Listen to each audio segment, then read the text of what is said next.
بديت تحاول تلعب واش راكم تسناو باش ما ديروش هذا الكاطو القلوبه تاع الفريزه واحد البنه مستحيل ما تجربهم. شوفوا يتفتوا في اليد قبل الفم. في ريسيبيون تاعنا نديرو 125 غرام تاع الزبده نزيدو عليها لهنا حبه والصفر تاعنا تاع البيض نخلطو مليح ونزيدو زوج معالق كبار تاع السكر ناعم ونزيدو نخلطو باش نتحصلو على شكل كريمي. نزيدو مغرفه صغيره تاع لافاني وقرصه تاع الملح من بعد رايحين نليمو بالفرينه لهنا باستعمال 4 تاع صباحتين نليمو هذيك العجينات تاعنا باش نتحصلوا على عجينه تكون طريه نخلوها تروبوزي.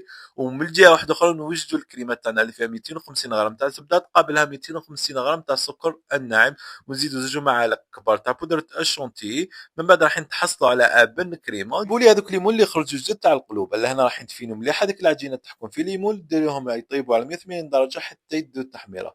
من الجهه تعمروا كولي دو فريز ومن الجهه تعمروا كريمه الزبده. من بعد راح تلصقوهم وديروا لهم كلاصاج والشيكولا بلون اللي كون زدتوا شويه لاروم تاع الفريزه كيما راكم تشوفوا والكاطو تاعكم رواج.